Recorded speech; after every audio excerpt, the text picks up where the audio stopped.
Yang sehat adalah hak dasar setiap anak, baik secara fisik maupun mental. 9 juta balita di Indonesia mengalami stunting. Di Asia Tenggara, Indonesia merupakan salah satu negara dengan prevalensi tertinggi bersama Laos, Kamboja, dan Timor Leste. Kalau kita tidak berbuat apa-apa, maka anak-anak Indonesia akan menjadi generasi yang hilang. 1000 hari pertama sangat penting bagi pertumbuhan bayi. Apabila bayi tidak mendapatkan pertumbuhan baik, dapat merusak perkembangan fisik dan kognitif, lebih rentan terhadap penyakit, banyak mendapatkan rintangan di sekolah, obesitas ketika dewasa, dan rentan menderita penyakit jantung, diabetes, dan penyakit degeneratif lainnya. Stunting dapat dicegah dengan mendapatkan nutrisi yang baik. Dimulai ketika pada saat kehamilan harus mengkonsumsi makanan sehat dan seimbang. Berikan bayi ASI eksklusif selama 6 bulan pertama. Setelah 6 bulan, berikan bayi ragam makanan tambahan. Dan berikan ASI hingga bayi berumur 2 tahun. Lingkungan yang bersih dan merevitalisasi pos kesehatan ibu dan anak juga dapat mencegah stunting. Mari bersama kita cegah stunting.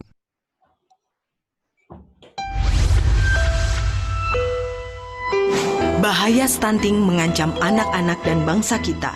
Hampir 9 juta atau lebih dari sepertiga balita Indonesia mengalami stunting. Di Asia Tenggara, hanya Laos, Kamboja, dan Timor Leste yang memiliki angka stunting lebih tinggi dari Indonesia.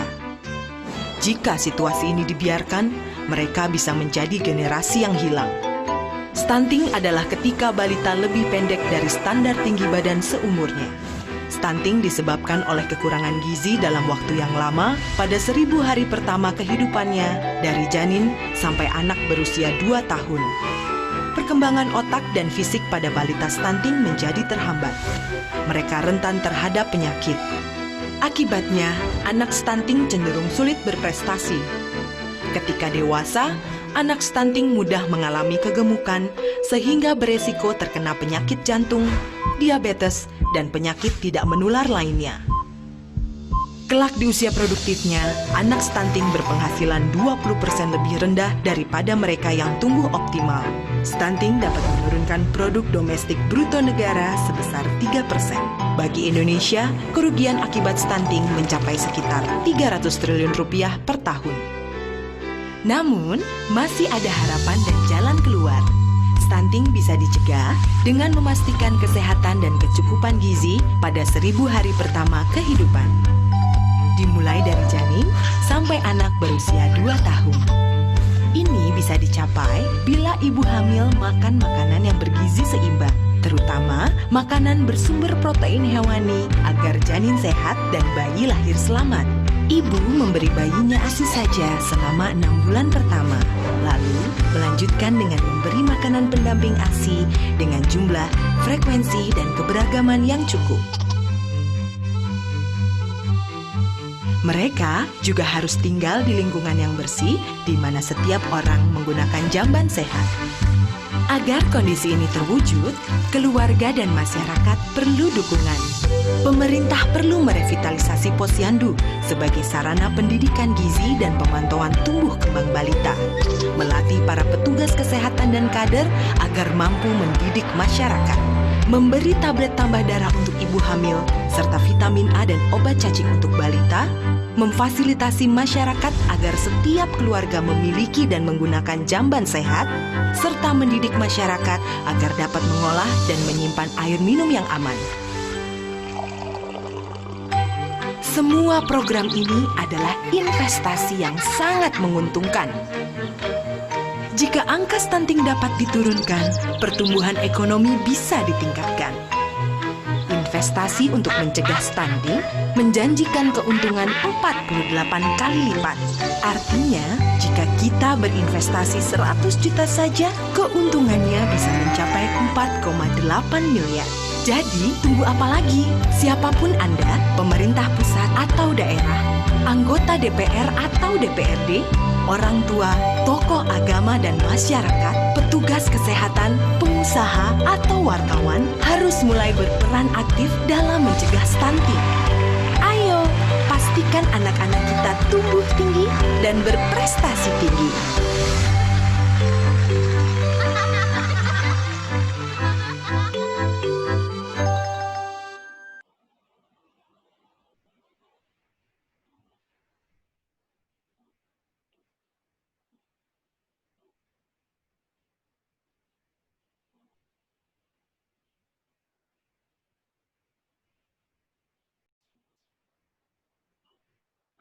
Oke, Assalamualaikum warahmatullahi wabarakatuh.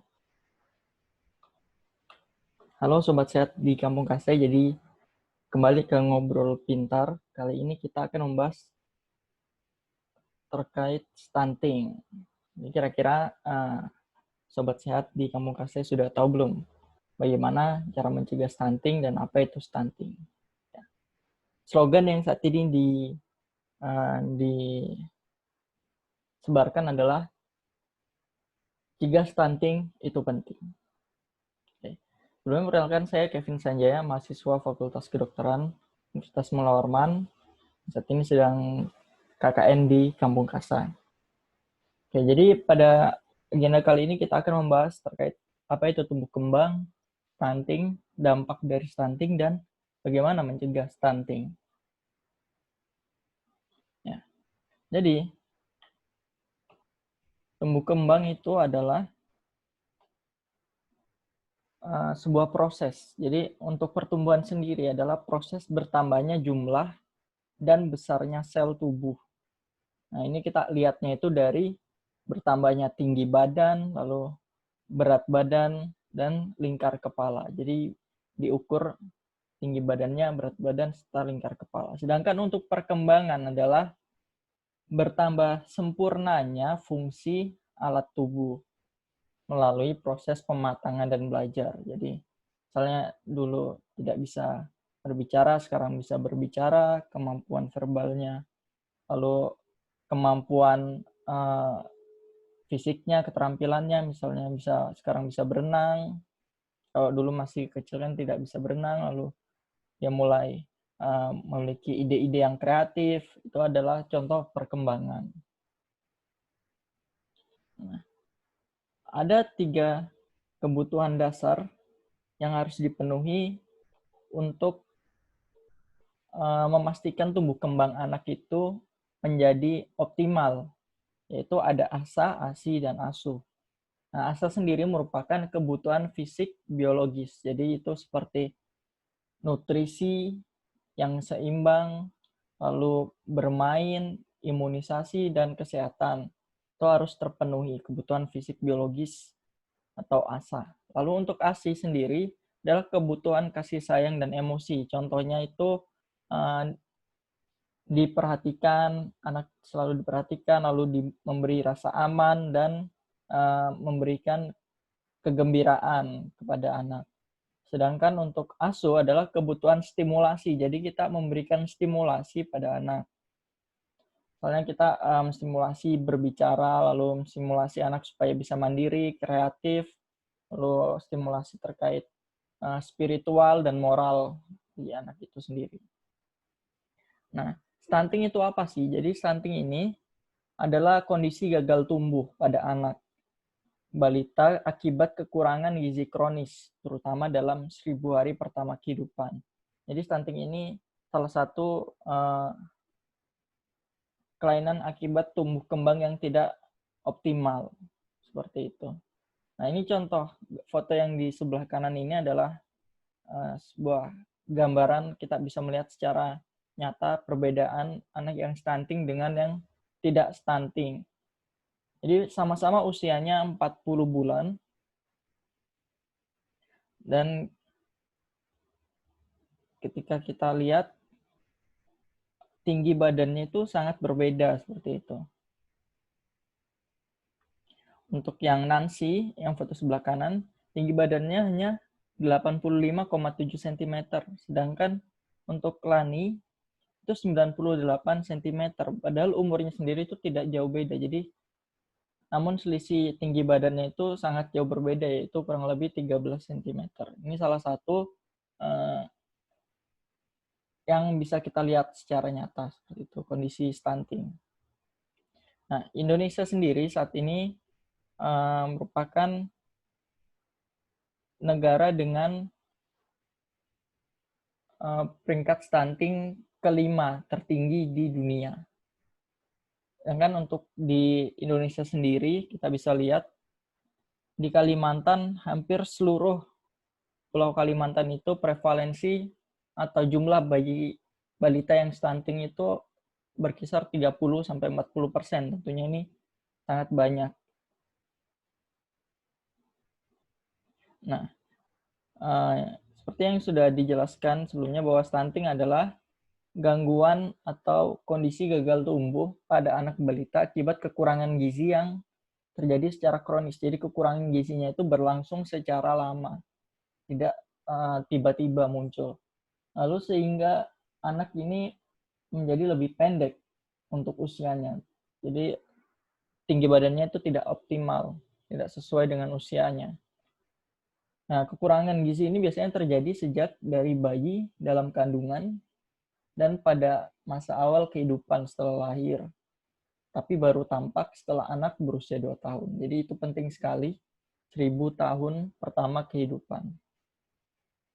Nah, penyebabnya sendiri ini multifaktor atau multidimensi, banyak faktor yang mempengaruhi. Jadi penanganannya juga perlu banyak sektor seperti itu, tidak hanya dari kesehatannya saja. Jadi yang mempengaruhi itu pertama adalah praktek pengasuhan yang tidak baik. Jadi seperti yang kita ketahui bahwa dalam dasar agar tumbuh kembang anak menjadi optimal adalah asa, asi, asuh. Itu harus terpenuhi. Dan jika tidak baik, maka bisa terjadi gangguan tumbuh kembang pada anak. Lalu yang kedua adalah terbatasnya layanan kesehatan termasuk antenatal care atau pemeriksaan kehamilan seperti itu, lalu dan postnatal dan pembelajaran dini yang berkualitas. Jadi masih layanan kesehatannya itu masih terbatas di beberapa daerah. Ini juga bisa mempengaruhi. Yang ketiga adalah kurangnya akses ke makanan bergizi. Jadi ini makanan bergizi ini sangat penting dalam tumbuh kembang anak, karena jika makanan bergizi ini tidak terpenuhi, maka tumbuh kembang anak akan terhambat seperti itu. Lalu juga kurangnya akses ke air bersih dan sanitasi. Mengapa ini bisa mempengaruhi? Karena jika anak tersebut berada di akses yang air bersih dan sanitasinya itu tidak baik atau sulit aksesnya, maka anak tersebut akan cenderung menderita beberapa penyakit seperti itu. Jadi akan bisa juga mempengaruhi dalam tumbuh kembang anaknya. Jadi penting kita memperhatikan akses ke air bersih dan sanitasi. Oke.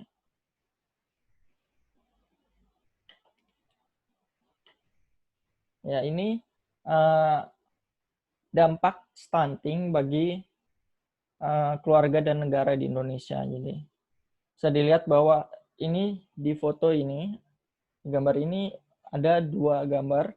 Yang sebelah kiri adalah anak yang stunting, sedangkan yang kanan adalah anak yang sehat. Jadi pada anak yang stunting itu pertumbuhan dan perkembangan otaknya itu tidak terjadi secara maksimal. Sedangkan pada anak yang sehat itu bisa terjadi secara maksimal.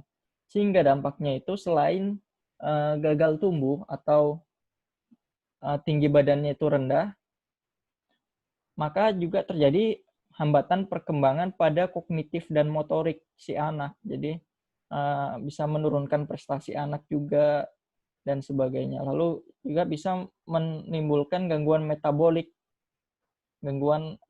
pada saat dewasa, misalnya obesitas, lalu dia diabetes, stroke, dan penyakit jantung. Ini semua itu merupakan dampak kesehatan dari stunting. Jadi tidak hanya masalah tinggi badan, tapi banyak sekali permasalahan yang timbul akibat stunting ini. Dan juga muncul juga dampak ekonomi. Jadi persaingan pekerja saat ini tuh semakin sulit karena kita tidak hanya bersaing dengan negara sendiri, kerja dari negara sendiri, namun juga dari orang asing atau orang dari luar negeri seperti itu. Sehingga dalam menentukan kriteria siapa yang akan diambil menjadi pekerja, tentunya kita maunya adalah yang sehat ya. Sedangkan dengan banyaknya bayi atau balita yang stunting di Indonesia, maka itu juga akan mempengaruhi ekonomi di Indonesia dan akan bisa menimbulkan kerugian ekonomi karena akan bisa meningkatkan pengangguran. Nah, ini beberapa gejala dari anak stunting. Kita bisa kenali misalnya dia tanda pubertasnya itu terlambat, tidak sesuai usianya. Lalu performanya buruk pada tes perhatian dan memori belajar, kognitifnya terganggu, terus pertumbuhan giginya juga terlambat.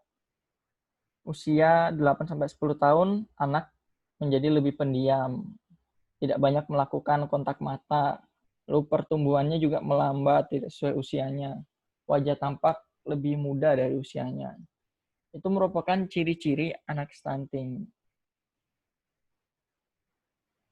Nah, yang penting bahwa stunting ini sebenarnya bisa kita cegah. Nah, bagaimana mencegahnya? Mencegahnya adalah yang harus kita perhatikan adalah pencegahan dilakukan melalui 1000 hari pertama kehidupan. Nah, mengapa 1000 hari pertama kehidupan? Karena 1000 hari pertama kehidupan ini merupakan proses pertumbuhan dan perkembangan yang terjadi secara pesat, secara maksimal gitu. Jadi kalau sudah lewat dari 1000 hari pertama, maka proses pertumbuhan dan perkembangannya itu akan menurun, akan melambat. Jadi tidak akan berpengaruh secara besar. Nah, jadi yang dimaksud dengan 1000 hari pertama kehidupan itu mulai dari masa pembuahan, mulai dari kehamilan hingga anak usia 2 tahun.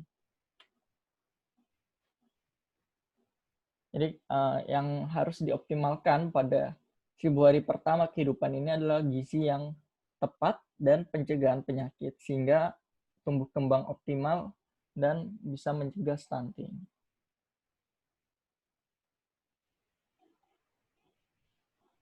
Nah, ini beberapa intervensi yang dilakukan untuk mencegah stunting. Intervensi pada sasaran ibu hamil. Memberikan makanan tambahan pada ibu hamil untuk mengatasi kekurangan energi dan protein yang kronis. Kita memberikan makanan tambahan pada ibu hamil, lalu mengatasi kekurangan zat besi dan asam folat, mengatasi kekurangan yodium, menanggulangi kecacingan pada ibu hamil, melindungi ibu hamil dari malaria. Jadi intinya pada intervensi pada sasaran ibu hamil, kita memastikan gizi pada ibu hamil ini terpenuhi dan terhindar dari penyakit-penyakit yang dapat mempengaruhi si janinnya itu sendiri. Lalu intervensi yang selanjutnya adalah kita lakukan pada ibu yang menyusui dan anak usia 0 sampai 6 bulan. Jadi pada ini kita mendorong agar si ibu ini selalu memberikan ASI eksklusif sampai usia 6 bulan. Jangan diberikan makanan ataupun susu formula selama 6 bulan itu. Jadi, hanya diberikan ASI eksklusif saja. Lalu mendorong juga untuk dilakukannya inisiasi menyusui dini, di pemberian ASI jolong atau kolostrum atau ASI yang pertama kali keluar ketika bayi sudah dilahirkan seperti itu. Itu harus langsung diberikan ke anak karena itu banyak sekali manfaatnya bagi bayi. Selanjutnya, intervensi yang kita lakukan itu untuk ibu menyusui dan anak usia 7-23 bulan atau 2 tahun. Jadi kita memberikan dorongan untuk penerusan pemberian ASI hingga usia 23 bulan, tapi dalam hal ini kalau sudah lewat dari 6 bulan, kita perlu berikan juga MPASI. Karena ASI itu sudah ASI ini tidak bisa mencukupi kebutuhan gizi untuk anak usia 7-23 bulan, sehingga perlu diberikan pemberian makanan pendamping ASI. Lalu kita menyediakan obat cacing.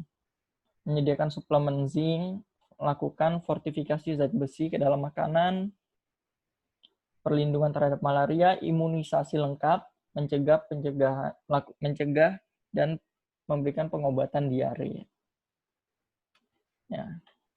Jadi ASI ini merupakan makanan terbaik bagi bayi karena dia mengandung gizi yang lengkap.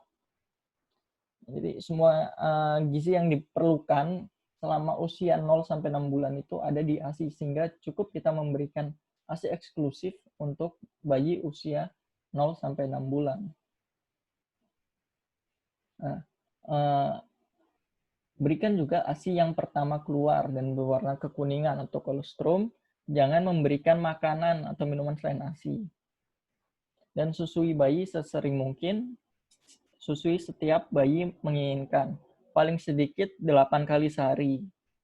Jika bayi tidur lebih dari 3 jam, bangunkan, lalu susui. Tapi kita perlu perhatikan kalau memang bayinya sudah tidak mau, tidak usah dipaksa. Nah, ini untuk usia di atas 6 bulan, 7 sampai 23 bulan, kita mulai berikan makanan pendamping ASI. Ini ada beberapa makanan pendamping ASI untuk usia 6 sampai 9 bulan itu kita berikan tekstur yang saring atau lumat seperti itu. Jadi yang masih halus.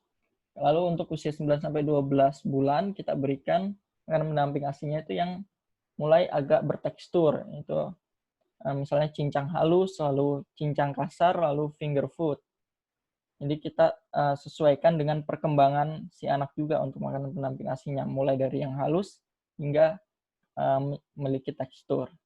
Untuk usia 12, 1 atau 12 bulan, 1 tahun sampai 2 tahun atau 12 sampai 23 bulan, kita mulai perkenalkan dengan makanan keluarga.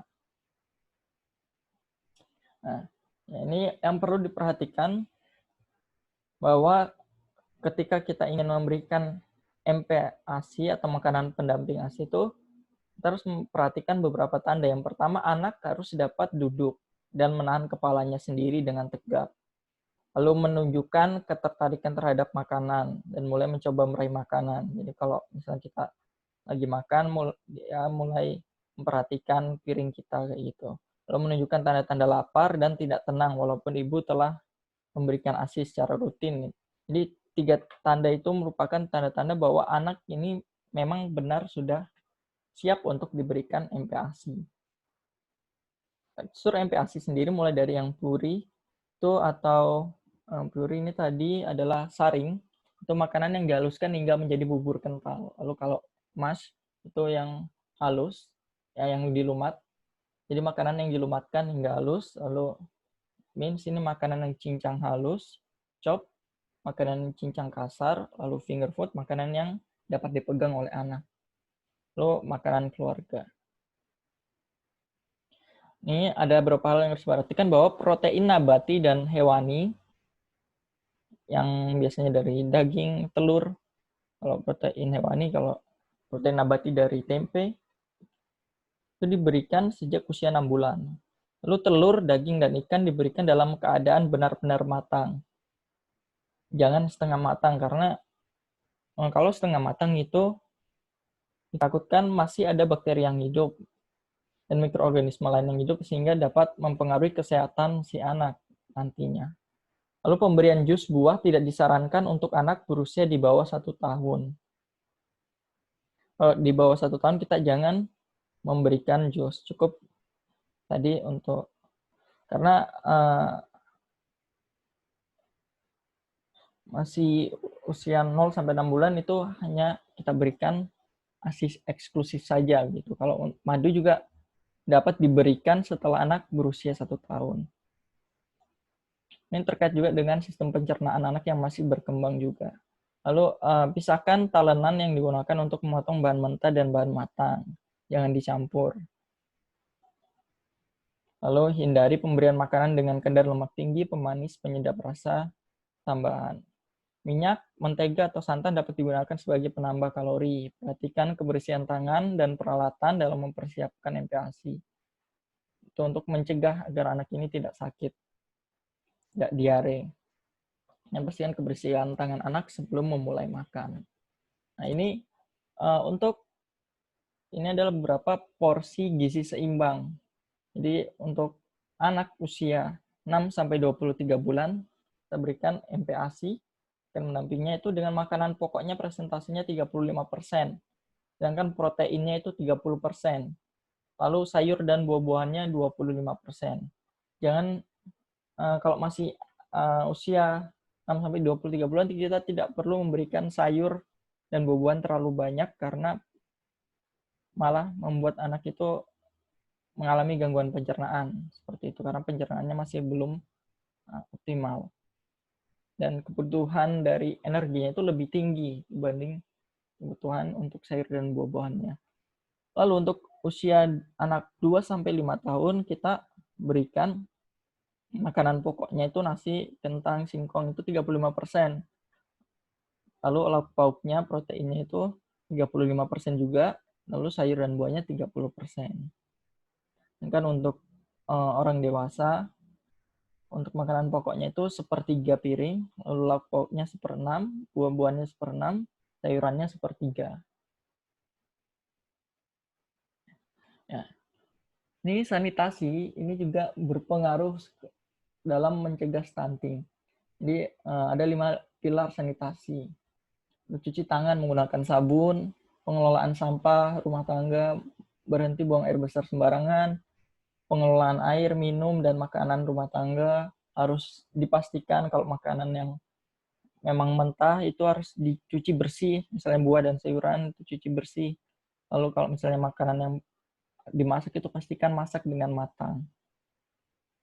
Nah, sanitasi ini kalau tidak baik maka bisa menimbulkan penyakit pada anak dan akan mempengaruhi tumbuh kembang anak seperti itu.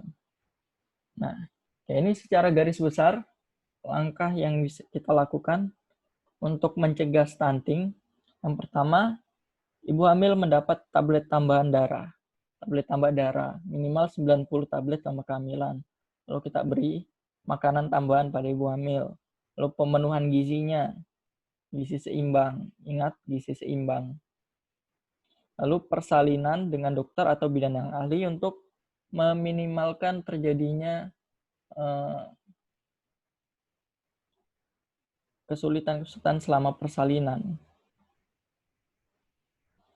Lalu lakukan inisiasi menyusui dini, berikan ASI eksklusif hingga usia 6 bulan, berikan makanan pendamping ASI untuk bayi di atas 6 bulan hingga 2 tahun, berikan imunisasi lengkap, imunisasi dasar lengkap dan vitamin A, pantau pertumbuhan balita di posyandu, tiap bulan kalau bisa kita pantau pertumbuhannya, lalu lakukan perilaku hidup bersih dan sehat.